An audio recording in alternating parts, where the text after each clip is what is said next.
Bonjour à tous. Aujourd'hui nous allons parler de Thérèse Raquin. Il s'agit d'un roman d'Émile Zola paru en 1867.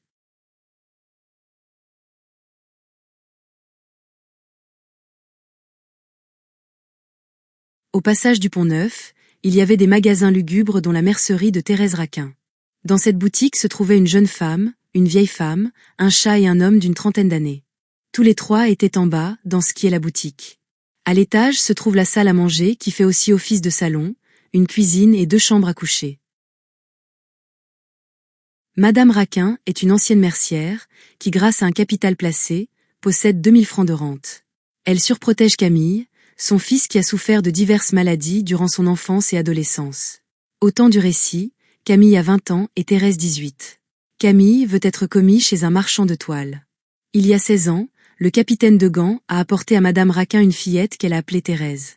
Sa mère était morte et le capitaine est mort quelques années plus tard. Thérèse a été élevée avec Camille. Elle a été traitée comme une malade, alors qu'elle ne l'était pas. Madame Raquin attend les 21 ans de Thérèse pour la marier à Camille. Elle pense que Thérèse sera une garde malade pour Camille quand elle sera morte. Thérèse et Camille ne ressentent pas d'attirance l'un pour l'autre. Ils finissent pourtant par se marier. Il ne se passe rien durant la nuit de noces. Camille veut quitter Vernon et s'installer à Paris. Sa mère est tout d'abord contre, puis elle se fait à cette idée. Ces 2000 francs ne suffiront plus aux dépenses. C'est pourquoi Madame Raquin et Thérèse vont reprendre un commerce de mercerie et que Camille veut entrer dans une administration. Madame Raquin se rend à Paris et choisit une boutique située au passage du Pont-Neuf. Peu après, Madame Raquin, Camille et Thérèse quittent leur maison et s'installent à Paris. En voyant la boutique, se passe la désillusion de Thérèse. Camille parvient à trouver un emploi dans l'administration du chemin de fer. Le commerce marche doucement. Thérèse ne sort pas de sa torpeur.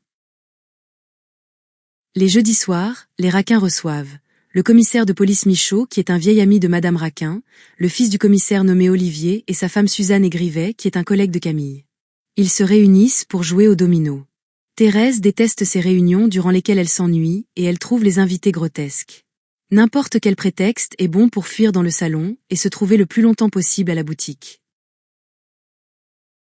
Camille a retrouvé une vieille connaissance nommée Laurent et il l'amène à la boutique. Laurent travaille lui aussi au chemin de fer. Il reste pour dîner. Thérèse est impressionnée par le physique de cet homme. Le père de Laurent voulait que son fils devienne avocat afin de gagner les procès qu'il avait avec ses voisins. En réalité, Laurent n'étudiant pas, il peignait. Cette activité lui rapportait peu d'argent. Le père a coupé les vivres et Laurent s'est trouvé un emploi. Laurent propose à Camille de faire son portrait. Il viendra plusieurs soirs pour le peindre. Les autres invités du jeudi soir viennent chez les Raquin. Pour la première fois, Thérèse reste la soirée entière dans le salon. Laurent n'est pas sans effet sur elle. Laurent revient plusieurs fois pour faire le portrait, il est peu doué mais provoque l'extase de tout le monde.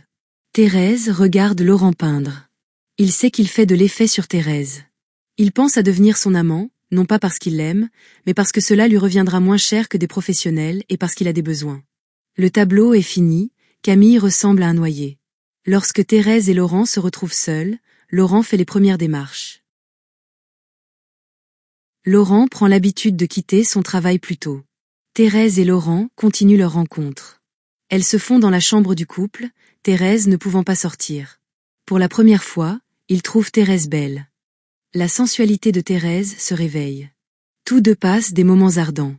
Les rencontres se multiplient. Elle dit à Laurent combien a été difficile son enfance auprès d'un enfant malade. Vivre avec Madame Raquin et Camille l'a étouffée et elle aurait préféré être abandonnée. Pourtant elle est restée calme comme le voulaient les deux autres, alors qu'elle avait en elle-même des instincts de révolte. Elle parle de son attirance envers Laurent quand il peignait son mari. Laurent est vif et sain tandis que Camille est maladif et moribond. Alors que Thérèse ne prend aucune précaution quant à leur rencontre, Laurent se montre plus inquiet. Madame Raquin ne monte jamais dans la chambre conjugale. Sauf une fois où Thérèse parvient à cacher Laurent et à faire croire qu'elle dormait à cause d'une migraine. Thérèse dit à Laurence que le chat nommé François pourrait les dénoncer, car il est présent dans la chambre quand ils font l'amour. La situation chez les Raquin est bénéfique pour Laurent. En effet, il est l'amant de Thérèse, l'ami de Camille et Madame Raquin est comme une mère pour lui et lui offre la soupe. Quand tout le monde est réuni, Laurent porte peu d'attention à Thérèse. Thérèse reprend son air grave habituel. Camille pense qu'ils se détestent. Thérèse fait quelques incartades lorsque personne n'est présent dans la pièce ou que tout le monde a le dos tourné. Ils vivent cette vie durant 8 mois. Le chef de Laurent interdit à son employé ses escapades durant la journée, sans quoi il sera renvoyé. Le soir même, Laurent explique son absence à Thérèse. Laurent et Thérèse sont frustrés de ne plus pouvoir continuer leur liaison. Laurent se rend compte qu'il est l'esclave d'une femme, il a besoin de sa maîtresse. Thérèse envoie une lettre à Laurent pour lui fixer un rendez-vous. Elle invente un prétexte de dette non réglée afin de se rendre chez Laurent. Elle découvre la chambre minuscule de son amant et ils font l'amour. À 10 heures du soir, Thérèse s'apprête à partir. La séparation est difficile, d'autant plus que Thérèse ne pourra plus trouver un nouveau prétexte pour s'absenter. Laurent pense que Thérèse pourrait envoyer Camille en voyage, mais il n'est pas un homme qui aime voyager. Laurent pense à un accident qui pourrait causer la mort de Camille. Après le départ de Thérèse, Laurent pense que devenir le mari de Thérèse lui permettrait de connaître une meilleure vie, de ne plus travailler et de devenir oisif. Laurent est de plus en plus certain de tuer Camille, mais il ne sait pas encore par quel moyen.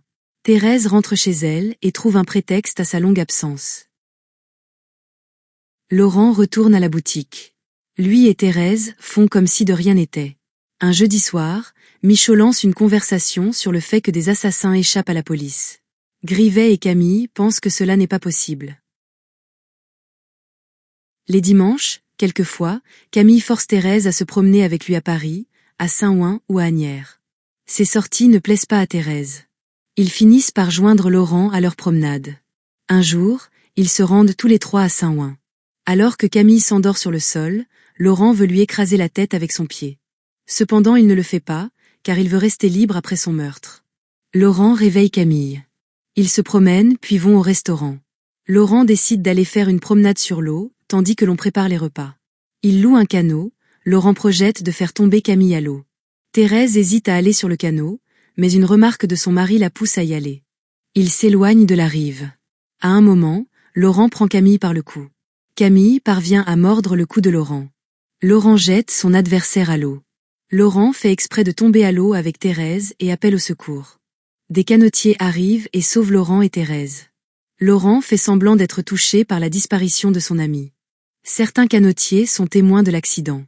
Lorsque Thérèse revient à elle, elle a une crise de nerfs, ce qui rend encore plus plausible la thèse de l'accident. Laurent laisse Thérèse au restaurant et retourne à Paris afin de mettre Madame Raquin au courant du décès de son fils. Laurent se rend chez l'ancien commissaire de police nommé Michaud. Il veut que Michaud l'aide à annoncer la nouvelle à Madame Raquin. Michaud lui conseille de ne pas entrer dans la boutique et de le laisser faire. C'est un choc pour Madame Raquin de perdre son fils qu'elle a tant choyé. Suzanne reste avec Madame Raquin. Ensuite, Olivier, Laurent et Michaud se rendent à Saint-Ouen. Thérèse fait semblant d'être malade afin de s'empêcher de dire la vérité. Un procès-verbal est effectué et Laurent est lavé de tout soupçon grâce au dire des canotiers. Alors que le meurtre a secoué Thérèse, Laurent ressent le bien-être de la réussite. Thérèse est ramenée au passage du Pont-Neuf. Puis Laurent rentre chez lui. Le lendemain, Laurent regarde sa blessure que lui a occasionnée Camille. Le corps de Camille n'est pas retrouvé. Laurent va plusieurs fois à la morgue pour tenter de trouver le corps. C'est un lieu de dégoût pour Laurent, mais un lieu d'amusement pour d'autres. Il finit par retrouver le corps de Camille dans un état lamentable après avoir passé 15 jours dans l'eau. Camille est enterrée. Laurent pense pouvoir oublier son crime. Madame Raquin et Thérèse restent 3 jours dans leur lit, car elles sont malades du choc de la disparition de Camille pour l'une et du choc du meurtre pour l'autre. Le 4e jour, les 2 femmes réouvrent la boutique. Laurent vient quelquefois parler avec Madame Raquin. Le jeudi soir, Michaud, Grivet, Olivier et Suzanne se rendent à leur rendez-vous comme d'habitude.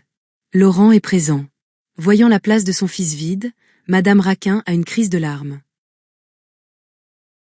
Laurent revient tous les soirs à la boutique. Laurent et Thérèse ne se donnent plus rendez-vous et ne se donnent plus de baisers cachés. Tuer Camille a tué leur désir. Ils pensent que le mariage ravivera la flamme entre eux. Thérèse est heureuse d'être seule dans sa chambre, sans Camille. Elle a une amourette avec un étudiant qui passe plusieurs fois devant la boutique. Le jeune homme est vite oublié. Les romans que Thérèse lit développent en elle une nouvelle sensibilité. Elle se met à douter du fait d'épouser Laurent. Laurent a peur de se faire prendre et de se faire guillotiner. Il regrette son crime. Il ne pense plus à Thérèse, mais seulement à la nouvelle position que peut lui donner son mariage qui lui permettra d'arrêter de travailler, de peindre et de flâner. Après avoir rencontré une femme dans l'atelier d'un ami, Laurent fait de cette femme sa maîtresse durant 1 an. Il n'a pas l'impression d'être infidèle à Thérèse. Thérèse a fini sa période de deuil. Laurent ressent un malaise quand il est avec elle et remet en doute son idée de mariage avec elle. Au bout de 15 mois après la mort de Camille, il pense à se marier car il ne veut pas avoir commis un meurtre pour rien, ni car il a peur que Thérèse le dénonce. La modèle le quitte, ce qui le pousse dans les bras de Thérèse. Il lui demande s'il peut venir le soir dans la chambre. Elle lui dit d'attendre encore et lui propose de se marier avec elle. Laurent a peur de remonter dans sa chambre et va chez un marchand de vin. Une fois la boutique fermée, il n'a pas d'autre choix que de rentrer chez lui. Il a peur et pense qu'un ou des hommes cachés vont l'attaquer dans l'escalier, puis dans la chambre. Il souffre d'insomnie. Il ne sait pas s'il doit ou non épouser Thérèse. Très agité, il pense que Camille est sous son lit et qu'il est en train de faire bouger le lit. Il fait un premier rêve dans lequel il fait le chemin jusqu'à la boutique et rejoint Thérèse. Il fait un second rêve dans lequel il fait le chemin jusqu'à la boutique, mais c'est le cadavre de Camille qui lui ouvre. Il fait une seconde fois ce même cauchemar. À chaque fois qu'il se rendort, Laurent rêve du cadavre de Camille. Il a des phases de réveil et de cauchemar jusqu'au lever du jour. Il pense que s'il avait passé la nuit avec Thérèse, il n'aurait pas ces terreurs nocturnes. Laurent porte toujours sa trace de morsure. Lorsqu'il se rend à la boutique, Madame Raquin lui apprend que Thérèse a eu elle aussi des cauchemars. Thérèse a également vu le noyer dans ses rêves. Elle pense pareillement à son amant que le mariage mettra fin à ses souffrances. Ils veulent faire en sorte que Madame Raquin et les invités pensent que l'idée d'un mariage vienne d'eux. Les amants continuent leurs cauchemars et ont des hallucinations. Ils ont peur d'aller dormir. Le mariage représente la tranquillité pour Thérèse et l'oisiveté pour Laurent, qui ne peut pas attendre la mort de son père pour hériter. Thérèse parle de son état à sa tante. Elle ressent un affaissement, ce qui alarme Madame Raquin. D'après Michaud, Thérèse a besoin d'un mari. Madame Raquin refuse dans un premier temps, puis se plie à cette idée. Laurent passe souvent à la boutique et fait en sorte d'être indispensable. Il parvient à faire croire à Madame Raquin que Thérèse est en train de mourir de chagrin suite à la mort de Camille, ce qui fait pleurer la vieille femme. Alors que Laurent se trouve à côté de Thérèse, Michaud dit que Laurent serait le mari idéal pour Thérèse. La tante est d'accord. Michaud parvient à convaincre Laurent de se marier avec Thérèse. Madame Raquin parvient à convaincre Thérèse de se marier avec Laurent. Le lendemain, Laurent apprend que Thérèse a accepté. Ils s'unissent soi-disant dans le but de rendre Madame Raquin heureuse. Ils se fiancent le soir même. Ils vont se marier le jeudi suivant. Madame Raquin confie les 40 000 francs au couple. Tous les trois vivront des rentes et de la mercerie. Laurent a prévu de quitter son travail et de se remettre à peindre. Le jour du mariage arrive. Thérèse et Laurent pensent qu'ensemble ils pourront lutter contre leur terreur nocturne. Les deux mariés se préparent. La morsure de Camille est toujours présente sur le cou de Laurent et le fait souffrir. Les témoins de Laurent sont un employé du chemin de fer et Michaud. Les témoins de Thérèse sont Grivet et Olivier. Ils se marient à la mairie et à l'église. Un repas de noces se déroule dans un restaurant. Thérèse et Laurent ont plus l'impression de rêver, plutôt que d'être dans la réalité. Le mariage ne les rend pas heureux. La plaie de Laurent lui fait toujours mal. Ils rentrent à la boutique et vont passer leur première nuit de noces. Cela fait maintenant 2 ans que les amants ne se sont pas vus seuls. Ils sont incapables de tomber dans les bras l'un de l'autre. Au lieu d'aller dans le lit, ils restent devant le feu. Ils sont terrifiés par les souvenirs du meurtre. Laurent essaie de détendre l'atmosphère en parlant de choses et d'autres, mais c'est sans succès. Ils finissent par se taire, ce qui les empêche de comprendre la terreur de l'un et de l'autre. Thérèse apprend que Laurent a vu le cadavre de Camille à la morgue. Alors que Laurent tente de l'embrasser, Thérèse remarque sa morsure au cou. Il avoue que c'est Camille qui l'a mordu. Thérèse ne veut pas l'embrasser à cet endroit. Laurent la force car il pense qu'un baiser de Thérèse le guérirait. Cependant la blessure continue de lui faire mal. Ils se rendent compte qu'ils n'ont plus de désir l'un pour l'autre. Laurent croit voir Camille cachée dans l'ombre. Thérèse lui dit que ce n'est que le portrait qu'il a peint. Ni Thérèse, ni Laurent ne peuvent détacher le tableau du mur. Ils entendent des grattements à la porte, ce qui les terrifie. Cependant, ce n'est que le chat François. Laurent pense que le chat est au courant de tout et va se venger. Il croit que Camille s'est réincarnée dans le chat et qu'il veut le supprimer. Laurent et Thérèse ne dorment pas de la nuit. Au matin, Laurent parvient à détacher le portrait. Thérèse défait les draps du lit pour faire croire qu'ils ont consommé leur union. Les nuits suivantes sont encore pires. Depuis qu'ils sont ensemble, les crises augmentent en intensité, alors qu'ils espéraient mieux vivre grâce au mariage. Laurent change. Thérèse, qui est sur les nerfs, transforme Laurent en un être surexcité, alors qu'il était auparavant un être sanguin. La journée, Laurent accuse Thérèse de le troubler la nuit, mais une fois la nuit de retour, Laurent a de nouveau peur. La nature de Thérèse n'a pas changé, elle s'est juste accentuée. Elle veut demander grâce au fantôme de Camille. Les premières nuits, les deux époux ne se couchent pas et dorment seulement un peu, réveillés par leur cauchemar. Ils voient le fantôme de Camille, ce qui fait qu'ils n'osent même pas s'asseoir, car ils ont peur que le fantôme de Camille soit derrière leur dos. Puis ils se couchent sur le lit. Mais ils restent écartés l'un de l'autre. Le cadavre de Camille se trouve entre deux. Ils continuent d'avoir des visions de Camille. Laurent propose à Thérèse de déterrer Camille afin de lui montrer que le mort est bien dans son cercueil. Il force sa femme à l'embrasser, mais ses baisers sont froids. Une nuit, Laurent décide de prendre Thérèse dans ses bras. Même ainsi, ils ont l'impression que Camille reste entre eux. Thérèse embrasse la morsure, mais elle fait mal à son mari. Elle pense à mordre Laurent afin d'enlever l'ancienne morsure. Leur rapprochement ne leur procure aucun bien et au contraire, augmente leurs hallucinations, ils finissent par se séparer du lit et ils sentent que Camille a repris sa place entre deux. Les soirées du jeudi continuent. Les invités ne craignent plus de ne plus être invités. Michaud a poussé le mariage entre Thérèse et Laurent afin de continuer à profiter de ces soirées. Durant la journée, Laurent mène une vie normale, une vie d'employé lambda. Ce n'est que le soir, lorsqu'il doit revenir à la boutique, que la terreur le prend. Lorsque Laurent n'est pas présent, Thérèse se sent mieux dans la boutique. Elle fait elle-même le ménage. Durant l'après-midi, il lui arrive de sommeiller quand elle est derrière le comptoir. Lorsque son mari revient, elle perd sa tranquillité. Thérèse et Laurent veillent le plus longtemps possible afin d'éviter de se trouver dans la chambre. Les radotages de Madame Raquin ou les soirées du jeudi leur permettent de se coucher plus tard et de les calmer quelque peu. La santé de Madame Raquin diminue, elle devient progressivement paralysée et fait des phrases incohérentes. Ceci cause de l'anxiété dans le couple car, sans elle, les deux époux risquent de devenir fous. Ils cachent leur souffrance auprès des autres qui pensent qu'ils sont un ménage modèle. Laurent ne s'enfuit pas à cause des 40 000 francs qu'il ne peut pas toucher à cause d'une prudence de Thérèse. Laurent quitte son emploi de bureau et veut peindre, bien que cela ne plaise pas à Thérèse. Il loue un atelier. Dans un premier temps, il le fait pour s'éloigner de Thérèse. Il finit par peindre un peu. Il rencontre son ancien ami peintre. Son ami le trouve changé et le qualifie de joli garçon. Laurent l'invite à venir voir son atelier. Contrairement à ce que son ami pensait, les toiles sont artistiques. Une des raisons à cela sont les chocs qu'il a reçus après son meurtre. Son ami lui dit que ces 5 portraits se ressemblent qu'il s'agisse d'hommes ou de femmes. Laurent remarque que tous les portraits ont les traits de Camille. Il les détruit. À chaque fois que Laurent fait une esquisse, c'est toujours le visage de Camille qui apparaît. Laurent renonce à la peinture.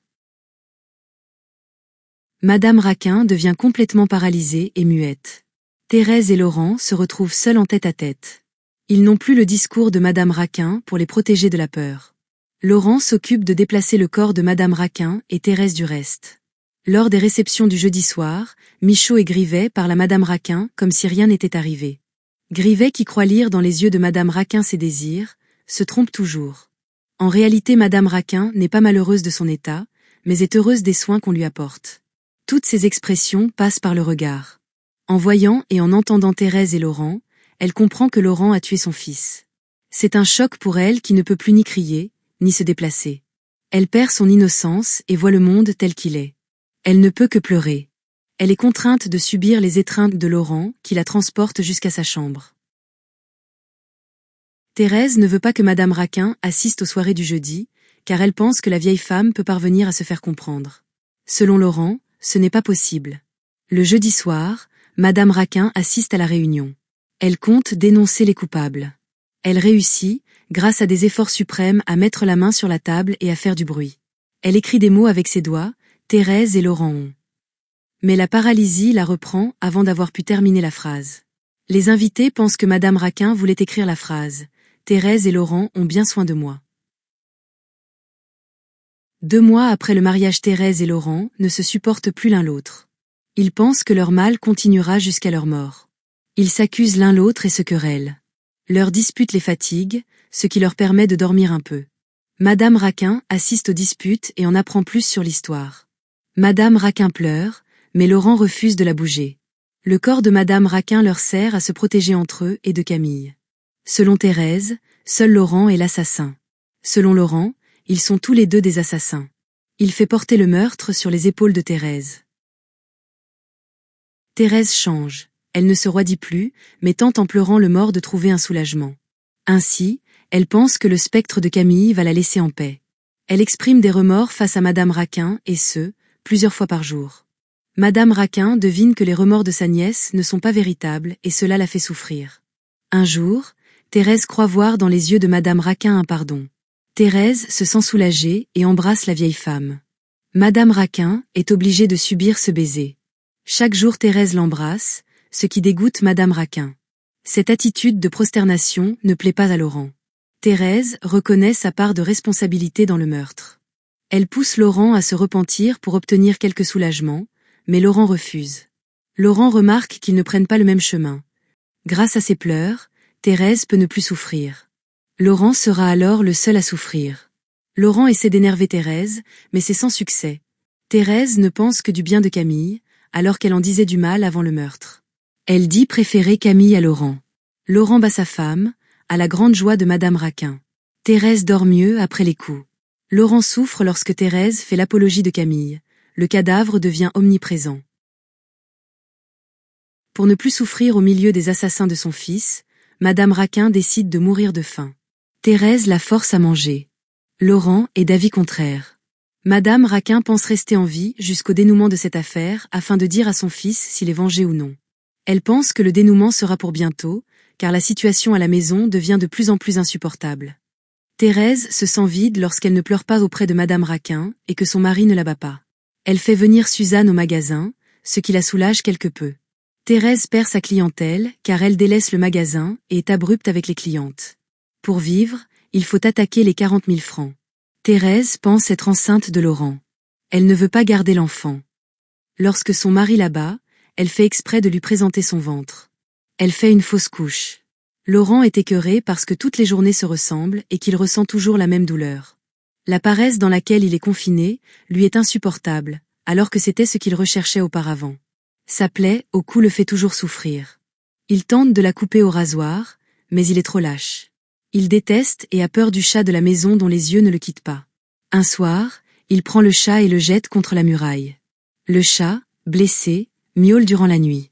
Thérèse change, elle a remarqué que les prosternations devant Madame Raquin n'ont aucun effet. Elle ne donne à la vieille femme que les soins minimaux. Elle se replie sur elle-même et ne se querelle plus avec son mari. Thérèse fait de nombreuses sorties, Laurent pense qu'elle va le dénoncer. Laurent se met à suivre Thérèse. Elle se rend à un café et rejoint un groupe. Puis elle part en compagnie d'un jeune homme blond qui entre dans une maison. Tous les deux sont amants. Laurent ne le prend pas mal. Il croit que le vice pourrait aussi l'aider. Il demande à Thérèse 5 000 francs qu'elle refuse de donner. Laurent pense la faire céder lorsqu'il parle d'aller au commissaire du quartier. Thérèse veut elle aussi aller chez le commissaire. Au final, aucun des deux n'y arrive. Thérèse donne les 5 000 francs à Laurent, ce dernier vit un moment dans la débauche, mais cela ne lui réussit pas. Thérèse fait le même constat. Les deux époux ne sortent plus. Les querelles s'amplifient et ils deviennent fous. Ils se soupçonnent l'un l'autre de dénonciation. Tous les deux pensent à tuer l'autre afin de trouver le repos. Un ancien camarade donne à Laurent de l'acide prussique. Thérèse pense à un couteau. Les soirées du jeudi soir continuent. Les hôtes sont loin d'imaginer ce qu'il se passe réellement et pensent que cette maison est le temple de la paix. Madame Raquin n'essaie plus de communiquer, elle n'attend que la destruction de Laurent et de Thérèse. Après le départ des invités, Laurent met son poison dans le verre de Thérèse et Thérèse va chercher son couteau. Il devine les intentions de l'autre. Chacun décide de boire la moitié du verre empoisonné. Il tombe raide mort. Madame Raquin a enfin eu ce qu'elle voulait.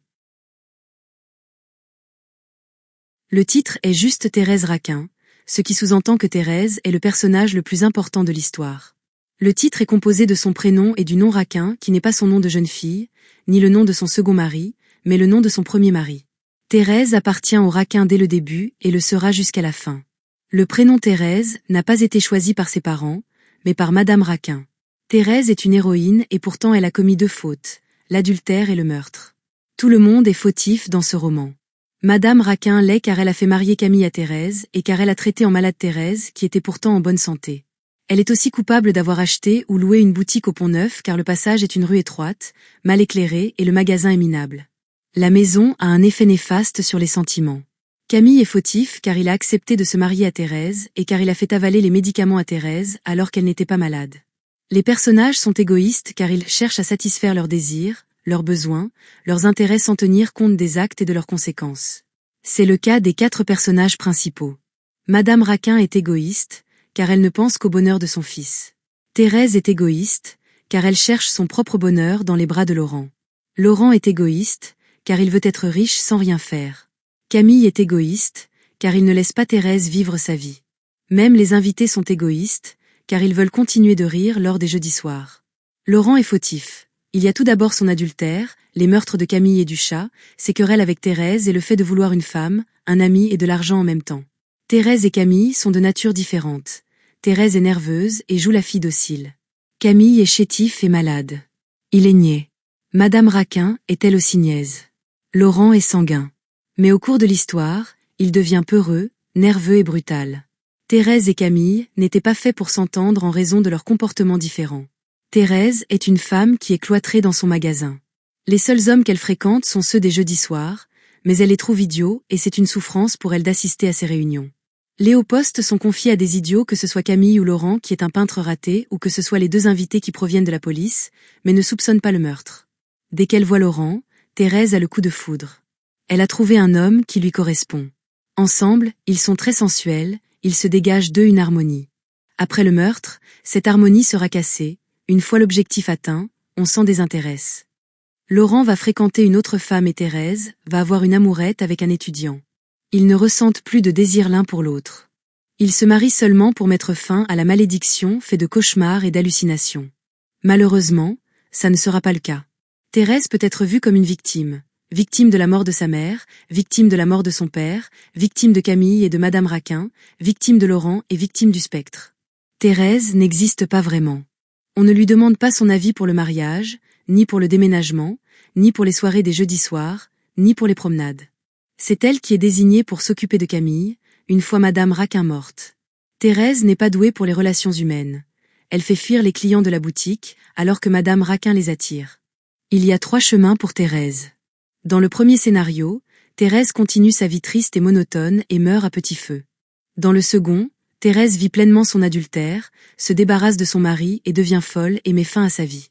Dans le troisième scénario se trouve la voie du pardon et de la rédemption, mais cette voie est bouchée. Dans tous les cas, nous avons une vie qui ne reflète pas la vie. Le meurtre est une erreur qui ne peut pas être réparée, ni par le fait de voir Camille à la morgue, ni par l'enterrement, ni par le mariage, ni en faisant l'amour, ni dans la débauche, ni en montrant de faux remords comme le fait Thérèse. Seule la mort peut leur donner un soulagement. Laurent et Thérèse ont pour point commun d'être doués pour tromper. Ils parviennent à tromper Madame Raquin et son fils, les canotiers et les invités des jeudis soirs.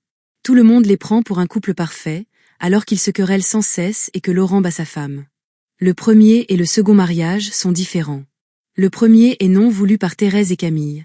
C'est Madame Raquin qui l'a décidé. Les enfants n'ont pas eu leur mot à dire. Le second est voulu par Thérèse et Laurent, bien qu'ils ne se marient pas par amour. Ils parviennent même à faire croire que l'idée ne vient pas d'eux. C'est un roman où il ne se passe pas grand-chose. Nous tombons dans la monotonie, tous les jours se ressemblent. Tout est basé sur la description de la psychologie des personnages. On ne suit réellement que 3 ou 4 personnages. Un petit groupe a l'air isolé des autres personnages. Déjà quand ils étaient enfants, Camille et Thérèse semblaient être seuls à la campagne. Seuls les jeudis soirs leur permet de voir du monde. Quasiment toute l'action se passe dans le magasin, sombre et crasseux. Laurent vivait dans une chambre minuscule. Il existe une influence du milieu sur l'être. Qui est le véritable coupable du meurtre? Est-ce Laurent qui a agi? Est-ce Thérèse qui savait, mais n'a rien dit et rien fait? Ou est-ce que le seul coupable est le patron de Laurent? En effet, celui-ci refuse à un moment que Laurent parte plus tôt de son travail. À cause de cela, il ne peut plus voir Thérèse seule et l'adultère n'existe plus. Sans ce patron, les 2 amants auraient certainement continué à se voir, il n'y aurait pas eu de meurtre et il y aurait encore la flamme entre les 2 amants. Il n'y a pas de justice, personne ne se dénonce et personne ne dénonce l'autre personne. Il préfère se taire. Mais il tombe dans la folie qui ne sera qu'accentuée au cours du roman pour aller jusqu'à la tentative de meurtre et la mise à mort mutuelle. Dans ce roman, il y a plusieurs éléments paranormaux. Le personnage du tableau qui ressemble à un noyé, les cauchemars répétitifs, les hallucinations, la blessure qui ne cicatrise pas, le chat au comportement étrange, et le visage du noyé qui se retrouve dans tous les tableaux. Le fantôme de Camille existe-t-il? Le fait qu'il soit ressenti par deux personnes différentes peut faire croire que oui. Mais comment croire deux personnes qui tombent dans la folie? Pourquoi Madame Raquin n'est-elle pas capable de voir le fantôme de son fils?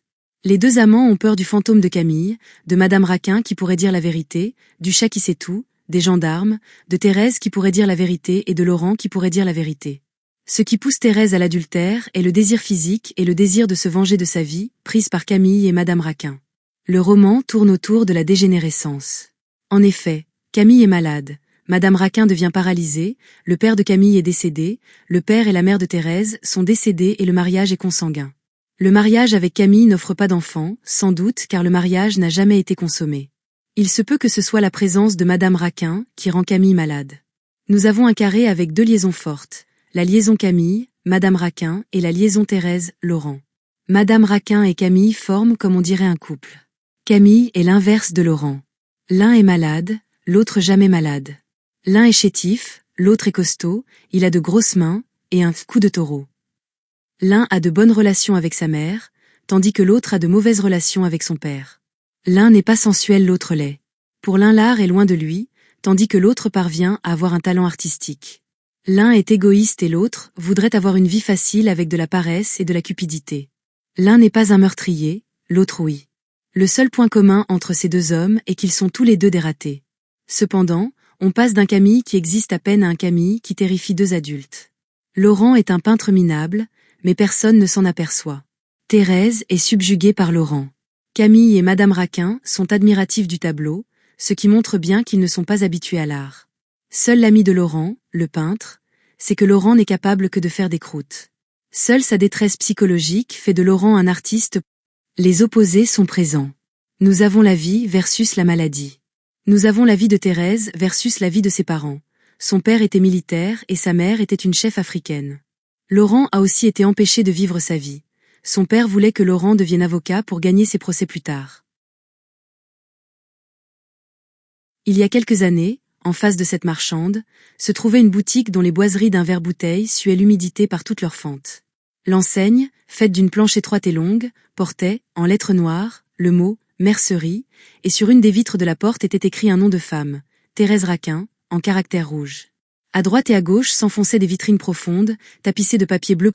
Pendant le jour, le regard ne pouvait distinguer que l'étalage, dans un clair-obscur adouci. D'un côté, il y avait un peu de lingerie, des bonnets de tulle tuyautés à 2 et 3 francs pièce, des manches et des cols de mousseline. Puis des tricots, des bas, des chaussettes, des bretelles. Chaque objet, jauni et fripé, était lamentablement pendu à un crochet de fil de fer.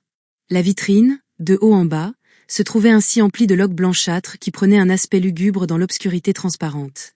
Les bonnets neufs, d'un blanc plus éclatant, faisaient des taches crues sur le papier bleu dont les planches étaient garnies. Et, accrochées le long d'une tringle, les chaussettes de couleur mettaient des notes sombres dans l'effacement blafard et vague de la mousseline.